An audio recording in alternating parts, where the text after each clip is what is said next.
Bon ok, aujourd'hui on va parler du HJC Airfast 71 que la marque m'a gentiment envoyé, vraiment un grand merci à eux, c'est super sympa. Je rappelle comme d'habitude que je suis pas payé par la marque pour faire cet essai et que je suis libre de dire tout le bien ou tout le mal que je pense du produit. Allez, libérons le bébé, on va le faire respirer un petit peu en l'enlevant de sa belle housse en lycra, belle housse élastique. C'est un petit peu plus quali déjà que les housses HJC auquel j'ai l'habitude sur les C70, IS17 et les autres entrées milieu de gamme. Très bien, le voilà dans toute sa splendeur grise. Ce Airfast 71, il est sorti en 2023 pour remplacer le très connu et le très populaire Airfast 70 dans la gamme Sport GT de la marque sud-coréenne avec un design assez proche, même s'il est un petit peu plus rond, notamment ici. On a un avant fuyant comme ça, là où on avait un avant un petit peu plus droit comme ça sur le Airfast 70. Mais globalement, il est très joli, hein. On a des lignes comme ça participe à l'esprit un petit peu sport du casque. Comme pour les fiches techniques des motos, je vais aller d'avant en arrière pour essayer de ne rien oublier. Si toutefois j'omets un détail, je le mets dans la description ou en commentaire épinglé. Et comme ça, j'aurai été exhaustif. Tout à l'avant du casque, exactement ici, on trouve un spoiler de bord fait pour réduire les turbulences et donc le bruit pour le pilote. Très bien, ça se voit pas mal hein, sur les casques maintenant. Là, on le voit bien, cette petite partie en plastique un petit peu mat. On a une aération frontale ici et en plus, elle bascule pour maximiser l'entrée d'air. Cette entrée d'air, elle canalise le flux directement à la base de la visière par cette grille ici, pour maximiser l'aération du casque d'une part et aussi le désembuage de l'écran. Je le précise parce que sur certains casques, notamment le V10 chez HJC, on a des trous ici, mais sans réorientation de l'air et ça va directement sur le visage du pilote. En tout, sur ce casque, on trouve 4 prises d'air et autant d'échappements. On a 2 échappements ici, 2 échappements là, 2 prises d'air ici.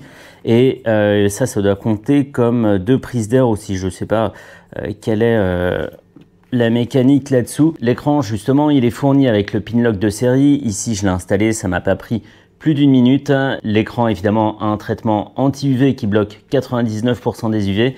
Il est aussi traité anti-rayures et c'est très bien. C'est encore une fois pas le cas chez tous les fabricants.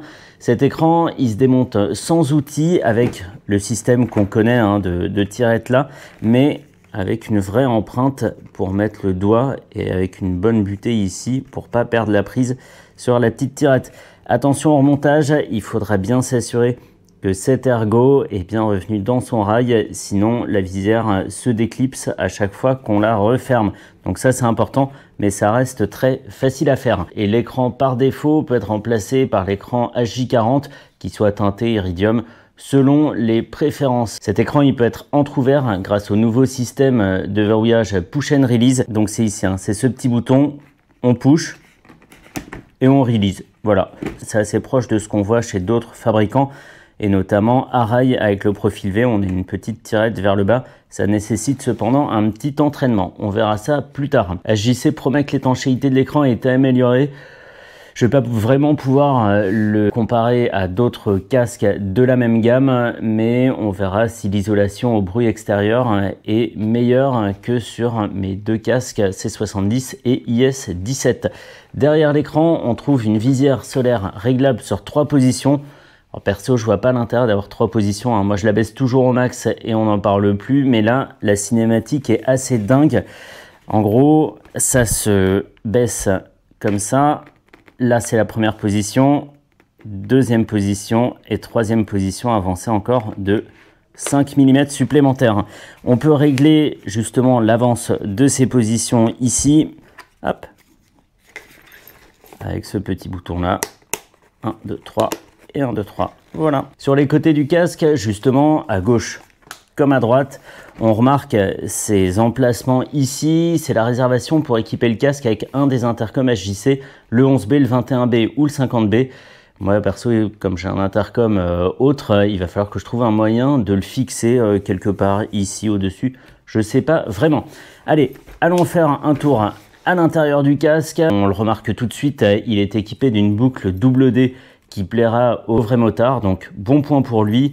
On a un cache-menton suffisamment long pour atteindre justement le menton et ça c'est très bien. On a aussi un cache-nez ici pour éviter de trop souffler sur la visière et mettre trop de buée devant. Les mousses de joue, elles existent dans plusieurs tailles, elles sont lavables comme le reste de la garniture et elles s'enlèvent facilement en cas d'accident pour pas rajouter au traumatisme. Dans la garniture justement, et je vais essayer de le montrer, ça va être un petit peu dur. On a des emplacements ici, là au bout de mon majeur, pour que les oreilles trouvent naturellement leur place dans le casque. Ici on la voit peut-être un petit peu mieux la réservation. Je l'ai enfilé pour voir et c'est vrai que c'est très agréable. Au début évidemment on a l'oreille qui frotte sur cette partie, mais une fois qu'on a atteint cette partie là au milieu, c'est très agréable. On a beaucoup d'espace et les oreilles sont pas écrasées par la garniture. Encore un autre bon point. On a aussi évidemment des cannelures pour le passage des branches de lunettes. Ça existe chez presque tous les fabricants, mais j'ai trouvé bon de le préciser. La coque, elle est en fibre hybride carbone aramide et en fibre naturelle. Elle existe en 4 tailles de calotte. Ce casque, il est dispo du 2XS au 2XL dans la plupart des coloris. Certaines variantes ne sont dispo que du XS au L. En parlant de ça, ce Airfast 71, il existe dans 32 coloris et variantes. Il y a aussi une version carbone plus exclusive. Ici, il est en version semi-flat titanium. Pour finir, ce HJC pèse 1590 grammes. Il est facturé 479 €. Je sais qu'on le trouve sûrement moins cher en fouillant partout sur Internet, mais c'est le prix de vente conseillé, donc ça sert de repère pour se situer par rapport à la concurrence. Allez, trêve de données techniques, je pars l'essayer et je vais essayer de rien oublier, d'essayer de parler de tout ce que je ressens en portant ce Home. Très bien, c'est parti. L'essai en ville à 50 avec la visière ouverte pour voir qu'il n'y a pas de bruit, il n'y a pas de sifflement, pas de grondement, pas de... voilà, tout ce qui peut être bruit de turbulence. Donc ça se passe bien. J'ai l'impression d'être un peu à contre-jour et en même temps aujourd'hui la luminosité est pas ouf. Il fait moche, le soleil est voilé, bref. C'est pas dingo. Ce que j'ai remarqué tout de suite avant d'oublier d'en parler, c'est que quand on roule en ville, et je pense que c'est pire après à rythme plus soutenu, et qu'on baisse l'écran solaire, ce qui se fait assez facilement, plus facilement que ce que je pensais, position 1, 2 et 3, et ben en fait ça génère des turbulences hyper désagréables parce qu'elles remontent directement sur les yeux. Alors que comme ça, visière ouverte, le flux d'air est bien canalisé et ça force pas sur le visage du conducteur. Avant de mettre la GoPro, j'ai testé sans les lunettes évidemment. Et en fait, c'est pas gênant du tout. Donc très bien. Ce que j'ai remarqué aussi tout de suite, en plus des oreilles qui trouvent bien leur place dans le casque, c'est le maintien en haut de la tête. Il est très bon évidemment sur toute la périphérie du crâne, mais en plus il va très loin sur le bas du crâne en fait. Il descend quasiment au milieu de la tête, ce maintien du dessus. Je ne sais pas trop comment expliquer, mais en tout cas c'est très bien fait. Et l'isolation quand on ferme la visière, je pense que ça s'entend, est excellente aussi. J'ai pas eu de problème à manipuler le push and release. Alors avec les gants hiver c'est un petit peu plus dur, mais ça se fait bien. On pousse, on soulève et la visière est entrouverte, donc ça c'est parfait. Le maintien en bas du casque est très bon. Ça prend, en tout cas pour la forme de mon visage, le bas du visage aussi. Ça se limite pas à la partie basse des joues on va dire, et à la partie basse du visage. Ça prend aussi un peu par dessous, donc ça nickel, vraiment très bien. Le champ de vision est excellent aussi, très peu présent en haut, très peu présent en bas, même le cache-nez ne se remarque pas, donc on a l'impression d'être quasiment dehors. Et c'est vrai que quand on ouvre la visière, ça fait tout à fait ça. Tout est facilement manipulable, l'aération ici fermée, ouverte et basculée, c'est parfait. Pour l'instant j'ai pas vu de grosses différences en termes d'efficacité de ventilation avec un casque traditionnel. On va voir surtout à allure un petit peu plus soutenue. Mais effectivement, là ça fonctionne avec un désembuage quasiment instantané. Et l'isolation au bruit extérieur et au bruit de turbulence est excellente. On entend un vague bruit de fond sur le dessus du casque, mais c'est pas du tout gênant. Je conduis pas avec les bouchons d'oreille ici, et on pourrait rouler comme ça pendant très longtemps, vraiment sans aucun souci. Le casque, il fait 1590 grammes, mais il pèse pas lourd sur le coup. On a à la fois l'impression de bien le porter parce qu'il tient parfaitement là où il faut sur le visage, je le disais, très loin à l'arrière du crâne, bien sur le tour et sur le bas du visage, et en même temps il y a des petits espaces de liberté. Je parlais des oreilles, mais c'est vrai aussi sur le côté du visage, et on flotte comme ça un peu dans le casque sans qu'il bloblote pour autant. Mais c'est un petit mélange de maintien ferme et de petits cocons comme ça. Il est vraiment très très réussi pour ça. Je pense pas avoir une forme de visage particulière, donc je pense qu'il s'adapte à la plupart des morphologies évidemment.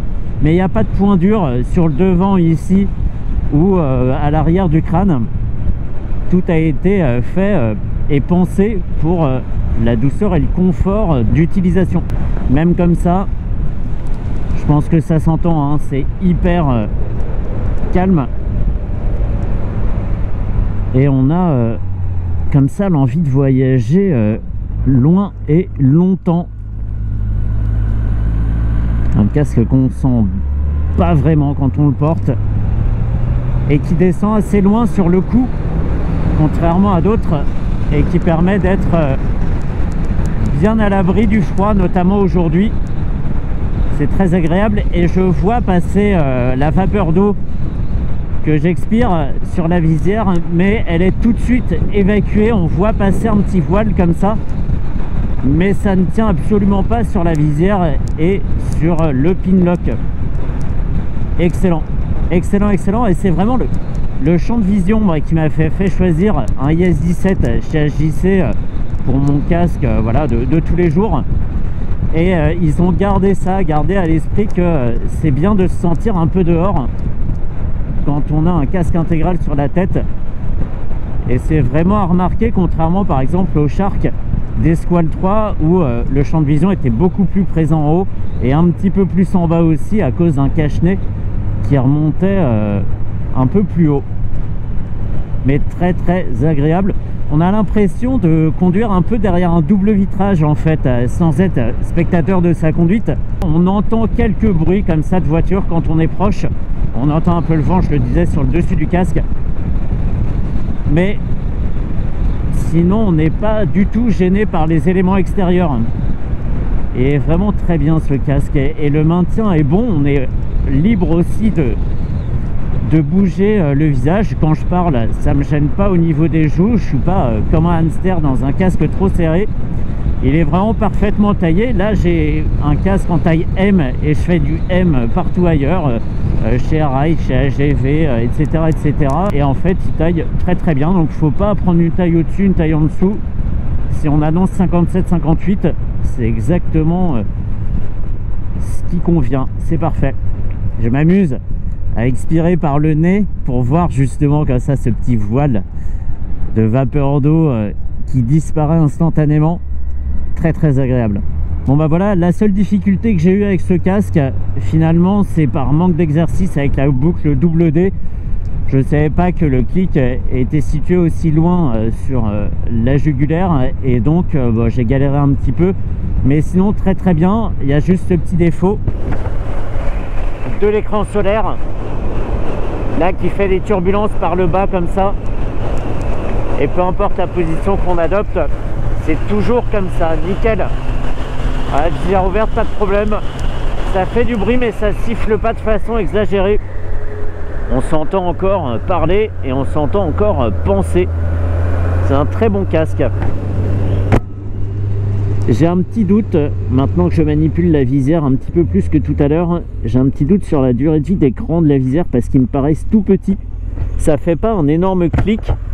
Ça coulisse tranquillement, sans vraie retenue. On a presque l'impression, voilà, que la visière pourrait retomber. Un petit moins pour ce HJC Airfast 71, mais dans l'ensemble, c'est un quasi sans faute. Et en même temps, à presque 500 € le casque, on pouvait l'espérer. Voilà ce que je pouvais dire de ce casque qui est presque accordé au ciel parisien d'aujourd'hui. Et je peux en rester là. Merci HJC pour l'envoi du casque.